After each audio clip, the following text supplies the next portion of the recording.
नमस्कार, NockingNews.com में आपका स्वागत है। मैं हूं गिरिजेश वशिष्ठ। लखनऊ से प्रकाशित होने वाला 4 PM सरकार ने ब्लॉक कर दिया है और जो ब्लॉक किया है वहां पर उनकी वेबसाइट पे लिख के आ रहा है कि इनका ये जो चैनल है ये राष्ट्रीय सुरक्षा के लिए खतरा है वगैरह वगैरह। एक पत्रकार को कोई ये लिख दे कि भैया ये राष्ट्रीय सुरक्षा के लिए खतरा है, इसलिए इसको बंद कर रहे हैं। और ये बंद हम इसलिए कर रहे हैं क्योंकि भारत सरकार ने हमको कहा है। मतलब एक तो राष्ट्रीय सुरक्षा के लिए खतरा, ऊपर से भारत सरकार कह रही है कि हाँ ये राष्ट्रीय सुरक्षा के लिए खतरा है। अब आप सोचिए उस चैनल वाले की पैर की ज़मीन निकल जाएगी। अब ये जो चैनल बंद किया गया है, आप कभी कोई चैनल जो लोग बनाते हैं उनको पता होगा कि 50 सब्सक्राइबर लाना भी बड़ा मुश्किल काम होता है। लोग मोनिटाइज़ कराए बगैर ही वापस हो जाते हैं, जिसके लिए केवल 1000 सब्सक्राइबर चाहिए होते हैं। और ये 1 लाख नहीं, 2 लाख नहीं, 10 लाख नहीं, 70 लाख सब्सक्राइबर वाला चैनल है। कितनी मेहनत लगी होगी, कितने साल के प्रयास लगे होंगे, उसको एकदम बंद कर दिया गया। अब इसके बंद होने के बाद आप कहेंगे तो कितने भी साल का हो, देशद्रोह का किसी को कोई अधिकार थोड़ी दिया जाएगा। सही बात है, तो सही बात है, तो फिर ये भी पता लगना ज़रूरी है कम से कम न्यूट्रल हो के इस समय, क्योंकि हम सब लोग बहुत भावुक रूप से, सब लोग बहुत हड्डियाँ जमा देने वाले फैसले होते हैं। डर लगता है। आप जिस भी धंधे में हैं, कल्पना करके देखिए, आप जहाँ बैठते हैं अचानक आपके डेस्क के बगल वाले को बुलाया जाए, उसकी नौकरी चली जाए। या आप कारोबार करते हैं, आपकी जिस चीज़ की दुकान है उसी चीज़ की दूसरी दुकान को अचानक बंद कर दिया जाए और आपको पता भी ना चले कि वो क्यों बंद की गई है, उस दुकान वाले को भी ना पता चले क्यों बंद की गई है, तो कैसे रात को नींद आएगी, उससे आप अंदाज़ा लगा लें। वो हम लोग के साथ हो रहा है। इसके बावजूद एक जनता के लिए जिम्मेदारी को समझते हुए आज के विश्लेषण को मैं किसी भी तरीके से भावनाओं से मुक्त रखूँगा। संजय शर्मा की तरफ से बात नहीं करूंगा, 4 PM न्यूज़ की तरफ से बात नहीं करूंगा। मैं न्यूट्रल बात करूंगा और एक समीक्षा करने की कोशिश करूंगा कि क्या ये फैसला सही है, क्या इस देश के लोग इस फैसले के बाद आश्वस्त रह सकते हैं कि कल के दिन कोई बात कहने पे उनके ऊपर भी मुकदमा नहीं होगा। नेहा सिंह राठौर के बारे में हम कल बात कर चुके हैं। एक और प्रोफेसर हैं लखनऊ में जो मेडूसा नाम से लिखती हैं, डॉक्टर मेडूसा नाम से, उनके ऊपर भी कार्रवाई हुई है, उनके खिलाफ भी FIR हुई है। दोनों ने सरकार की आलोचना की। और अब आते हैं कि किस तरह से ये कानून कहता है जिसमें ये 4 PM चैनल को ब्लॉक किया गया। इस मामले में एक सेक्शन 69A है जो ब्लॉकिंग रूल्स 2009 कहलाता है। इसके तहत जब आप किसी चैनल को ब्लॉक करते हैं तो उसकी एक प्रक्रिया तय है। सरकार ने खुद ही एक कानून बनाया 2000 में, जिसमें इन्होंने ये अधिकार लिया कि हम किसी चैनल को ब्लॉक कर सकते हैं। लेकिन उस कानून को बनाने के प्रोसेस में है तो वो बहुत सारी चीज़ों को ब्लॉक करने के लिए उसमें बहुत सारे तरह का कंटेंट डिफाइन है, तो ब्लॉक करने के लिए भी एक प्रक्रिया बनी हुई है। ऐसा नहीं कि उठा के ब्लॉक कर दिया। तो उसमें यह है कि एक नोडल अफसर होता है। ऐसा नहीं कि सरकार का कोई भी विभाग उस नोडल अफसर को सूचित करेगा।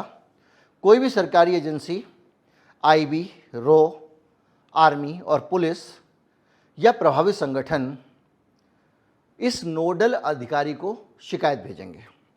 ये नोडल अधिकारी होगा मैती का सदस्य, ministry of electronics and information technology का।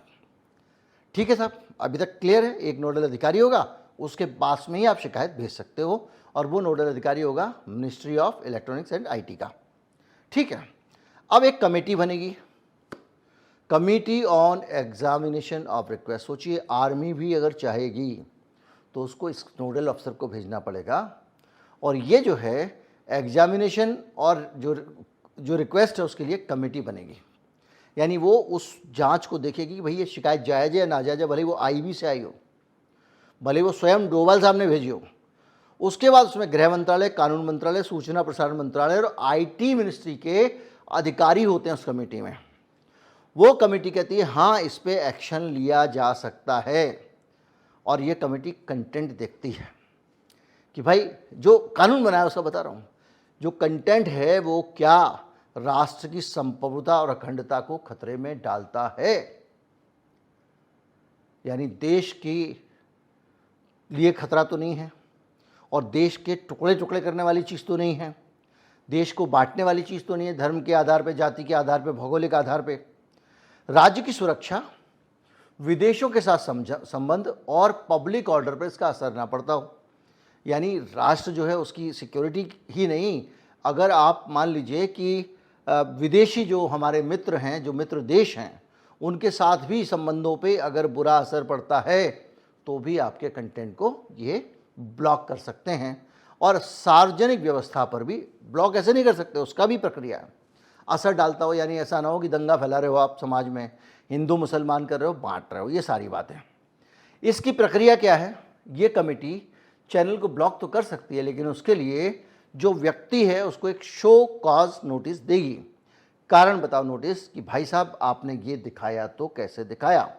जिस चैनल को ब्लॉक किया जा रहा है उसको कारण बताओ नोटिस दिया जाएगा और उसको जवाब देने का मौका दिया जाएगा। यानी इस केस में 4 PM को एक नोटिस जाना चाहिए था कि मिस्टर 4 PM आपने ये दिखाया जो हमारे देश की संप्रभुता के लिए खतरा है, या इसके कारण देश की अखंडता पे असर पड़ सकता है, या आपने हमारे मित्र देश पाकिस्तान को दुखी कर दिया था, अब हमारे अंतर्राष्ट्रीय संबंधों पे असर पड़ रहा है।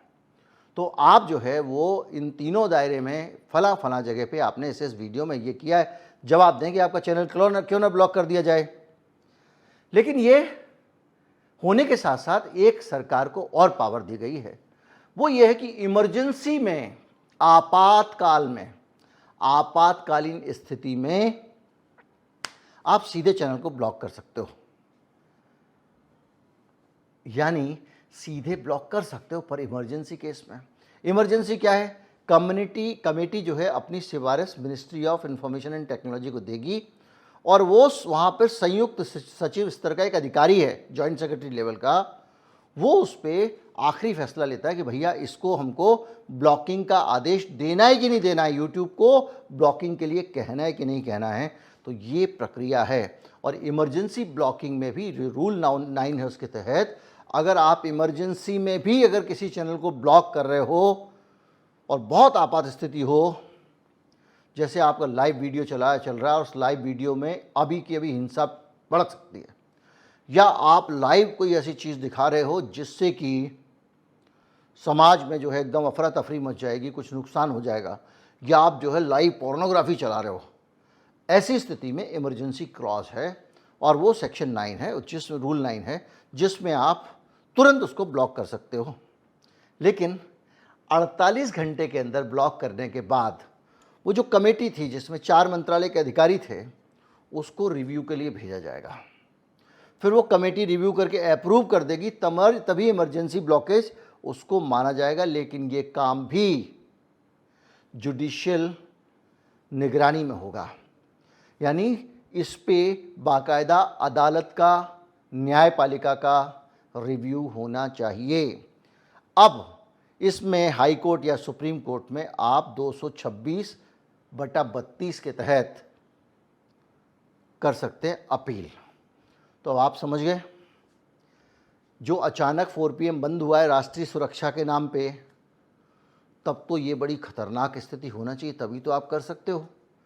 क्योंकि इसमें अगर एक सामान्य स्थिति में बंद किया होता तो नोटिस वोटिस भेजते आप, लेकिन बंद करने के बाद भी कारण तो बताना पड़ेगा भैया। लेकिन संजय शर्मा ने जो वीडियो बनाया है, जो लिख के फेसबुक पर पोस्ट किया है, उसमें साफ कहा है कि उनको इस बारे में कोई जानकारी नहीं दी गई।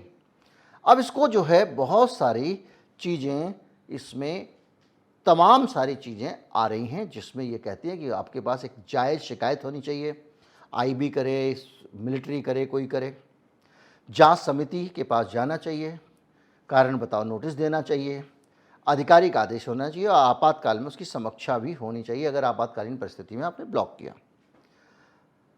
अब ये अपने आप में एक बड़ा सवाल है कि ये चैनल जो ब्लॉक हुआ वो कानून का उल्लंघन है, क्योंकि इमरजेंसी वाली स्थिति कोई थी क्या? नहीं थी। और अगर कोई वीडियो वहाँ चल रहा था तो आप उस वीडियो को ब्लॉक कर सकते थे, एक नोटिस संजय शर्मा को भेज सकते थे कि आपके चैनल पे मिस्टर संजय शर्मा 4 PM पे ये चल रहा है, इमीडिएटली आप उत्तर दीजिए, क्यों ना आपका चैनल ब्लॉक कर दिया जाए। ये काम नहीं हुआ, यानी अब ये कोर्ट में जाके इनको उसका जवाब देना पड़ेगा। लेकिन ये कोर्ट की जो भारत की न्याय की प्रक्रिया है, उसमें राहत पाना बड़ा आसान काम नहीं है। कैसे? न्यूज़ क्लिक का मामला देखिए, तमाम सारे पत्रकार उर्मिला जी, इरफान कार्टूनिस्ट, पता नहीं कितने लोगों के घर पे रेड हुई, उनका सामान वामान उठा के ले गए, अभी तक वापस नहीं मिला है। और उनको गिरफ्तार कर लिया प्रवीण पुरकायस्थ को। अब इस प्रक्रिया में उनको जब तक राहत मिलती तब तक जो कर्मचारी थे उनको वेतन कौन देता? जो एक ऑर्गेनाइजेशन खड़ा हुआ था वो नष्ट हो गया। अब इसमें हम आगे बढ़ेंगे और ये समझेंगे कि संजय शर्मा के पास क्या रेमेडी है, किस तरह से वो अपने चैनल को बचा सकते हैं। लेकिन उस पर बढ़ने से पहले हमको ये देखना पड़ेगा कि इस पूरे मामले में क्या कानून का पालन हुआ। संजय शर्मा का चैनल अगर 70 लाख उसके दर्शक हैं तो उसके हर वीडियो को लोग देख रहे हैं। भाई किसी को कोई ऐसा वीडियो मिला हो जिससे राष्ट्रीय संप्रभुता पे खतरा हो जाए तो हमको भेज देना। क्यों? क्योंकि ये जो प्रतिबंध होते हैं, इन प्रतिबंधों को भी अच्छी तरह से डिफाइन किया गया है। कैसे डिफाइन किया गया है? अभी हाल ही में हमारे पास एक एडवाइजरी आई है भारत सरकार की, जिसमें बताया गया है कि कौन कौन सी चीज़ों का आपको पालन करना है। उस एडवाइजरी में जो पहली चीज़ बताई गई है वो ये बताया गया है कि कोई भी ऐसी लाइव जानकारी आप प्रसारित ना करें जो सूचना आतंकवादियों को मिलने पर उसका इस्तेमाल देश के खिलाफ किया जा सके। याद कीजिए 26/11 हुआ था मुंबई में, उस दौरान चैनल्स लाइव सीधे सीधे दिखा रहे थे, आतंकवादी उसी चैनल को देख के अपनी रणनीति बना रहे थे। तो वैसी स्थिति ना बने। दूसरा ये भी होता है कि भाई मैं देशभक्त, ये हमारे देश के सेना के सिपाही हैं, सड़क पे संघर्ष कर रहे हैं, पता चला कि कोई ट्रेन में बैठ के मूवमेंट हो रही है आर्मी की और आपने उसका वीडियो बना के इंस्टाग्राम पे डाल दिया, देखो भाई किस तरह से आर्मी जा रही है, अभी ग्वालियर से निकली है, अभी ये इंदौर से निकली है, अभी ये लखनऊ से निकली है। अब वो जानकारी किसी को मिल गई, अच्छा आर्मी यहाँ से वहाँ मूव कर रही है, सेना वहाँ से वहाँ मूव कर रही है, तो उसका इस्तेमाल भारत के खिलाफ हो सकता है। तो राष्ट्रीय सुरक्षा से जुड़ी हुई इस तरह की जानकारियाँ आपको नहीं देनी है। संजय शर्मा ने ऐसा कोई चीज़ नहीं दी थी। दूसरी चीज़ उसमें ये कही गई है कि कोई भी ऐसी जानकारी जो हमारे को विदेशियों से हमारे संबंध खराब करवाती हो और राष्ट्रीय हितों के खिलाफ हो, यानी ऐसी जानकारी जिसका इस्तेमाल देश के खिलाफ किया जा सकता है, वो जानकारी, ये जानकारी हो सकती थी जिसके बारे में बहुत सारे चैनलों पे चर्चा हो रही थी और जिसको बाद में पाकिस्तान ने बार बार दोहराया कि वो फॉल्स फ्लैगिंग कर रही है साहब भारत सरकार, ये कहा गया। पाकिस्तान ये लॉजिक दे रहा है बार बार कि भारत सरकार ने खुद ही अपने आदमी मरवा लिए और उसके बाद ताकि हमको बदनाम कर सकें। वो नजम सेठी बैठ के वहाँ कह रहे थे दुनिया भर का, पाकिस्तान में वो अपना सब बचाव करना चाहते हैं कि जो है वो क्लिंटन आए थे तब भी भारत में इन्होंने ऐसे ही किया था, पता नहीं क्या क्या बहुत सारी चीज़ें कि ये इतना अंदर तक घुस गए, त्रिस्तरीय सुरक्षा होती है उसमें, सीआरपीएफ आर्मी पुलिस तीनों होते हैं, कैसे घुस गए, इस तरह की बातें वो लोग कर रहे हैं। तो बहुत सारे लोग उत्साह में, जो पहलगाम वाला मामला था, जो माफ़ कीजिए जो पुलवामा वाला मामला था, उस पुलवामा के मामले के रेफरेंसेस का उस समय जो वहाँ के गवर्नर थे उनके बयानात का एक रेफरेंस देते हुए ये कह रहे हैं कि भाई हो सकता है कि ये साजिशन कराया गया हो। इसका इस्तेमाल पाकिस्तान के लोग कर रहे हैं।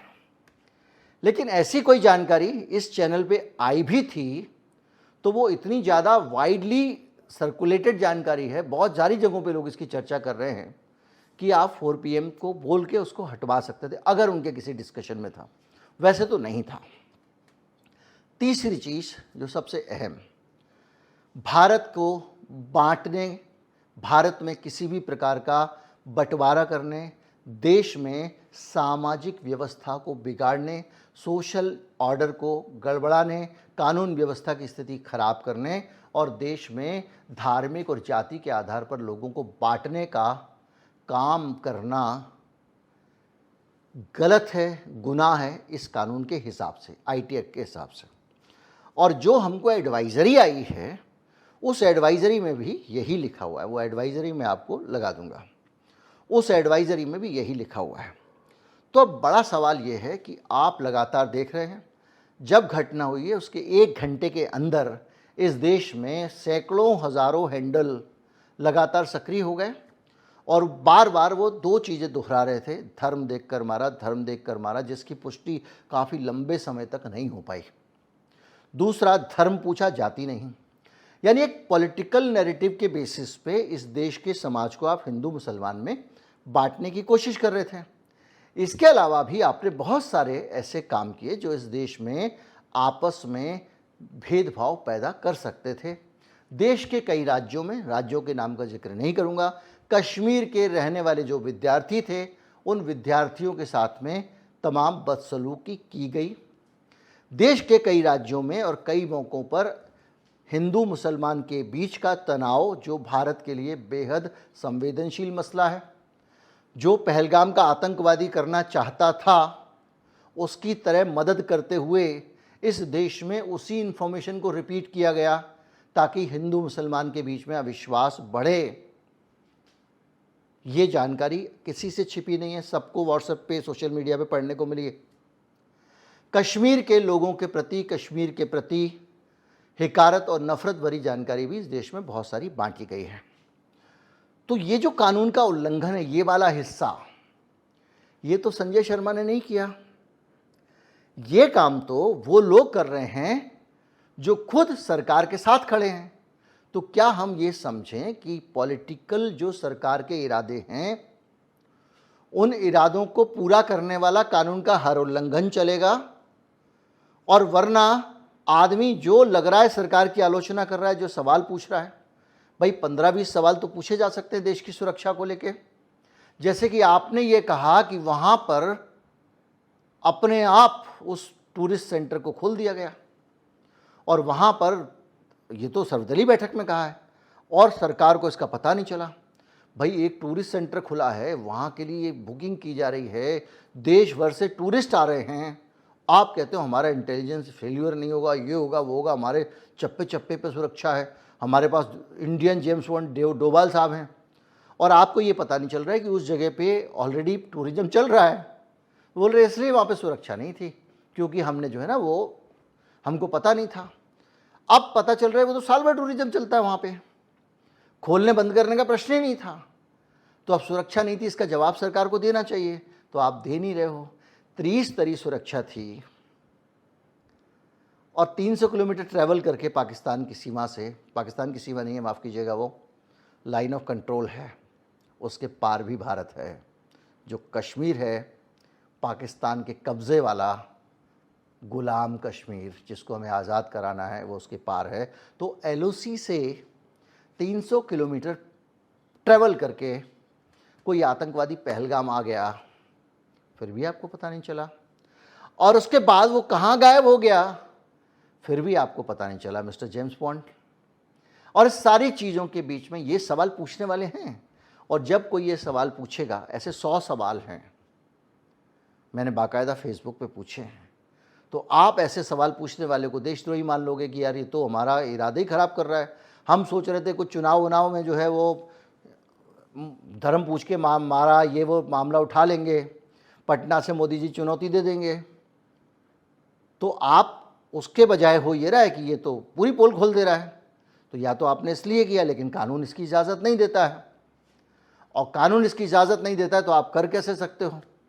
लेकिन इस पूरी के पूरी प्रक्रिया के बीच में एक चीज़ बड़ी साफ़ है कि भाई आपने संजय शर्मा के केस में जो एक्शन लिया, अगर वो लेजिटिमेट एक्शन है, अगर वो एक्शन कानून के मुताबिक है, तो लेना चाहिए। भारत का कोई भी कानून व्यक्ति कानून से ऊपर नहीं हो सकता।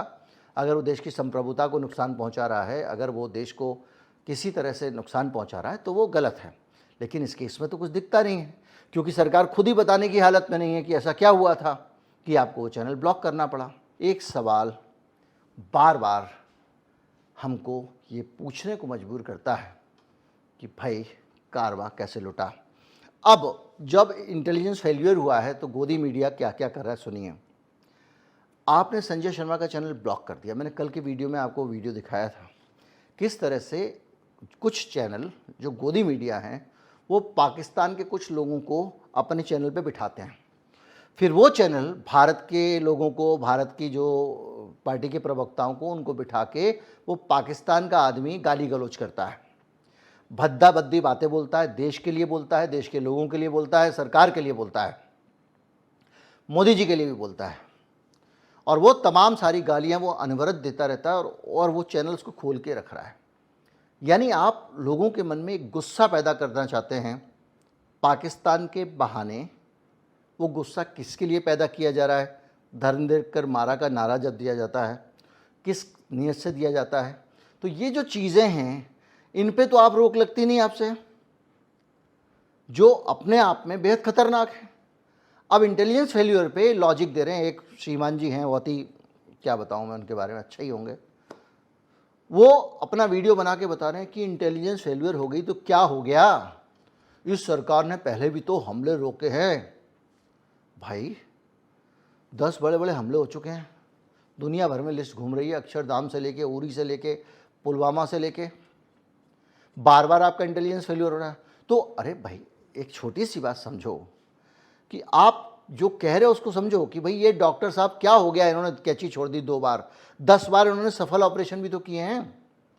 क्या हो गया डॉक्टर साहब ने अगर टॉवल छोड़ दिया या एक की जगह दूसरी नस काट दी, 25 दफ़ा इन्होंने सही ऑपरेशन तो किए हैं, तो क्या उस डॉक्टर से आप इलाज कराना चाहोगे?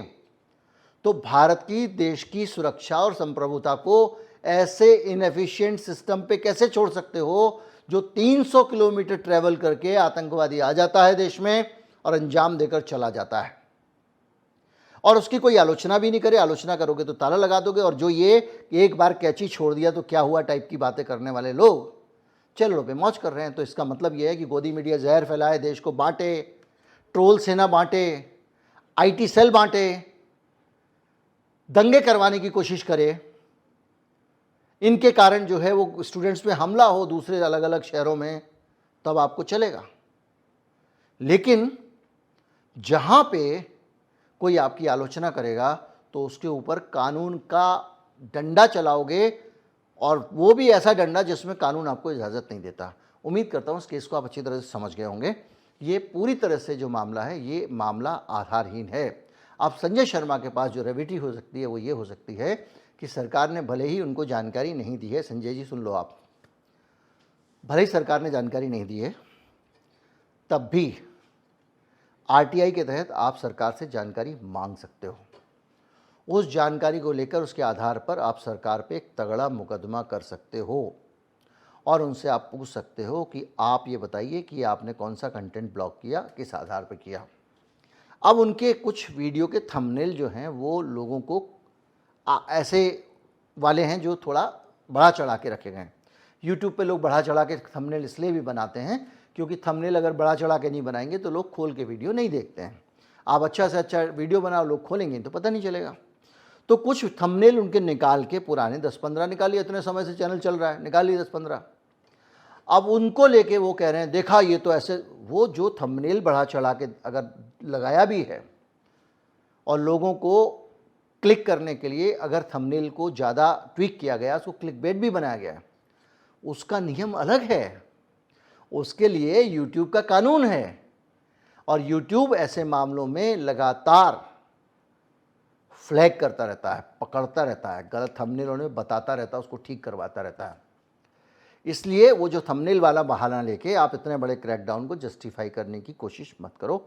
उम्मीद करता हूँ कि आपको एक समझ आई होगी कि किस तरह से देश में कानून है, उसमें व्यवस्था क्या है, किस किस स्तर के अधिकारियों को, यहाँ तक कि आईबी, रॉ और आर्मी को भी ये अधिकार नहीं है कि वो सीधे बोले और चैनल ब्लॉक हो जाए।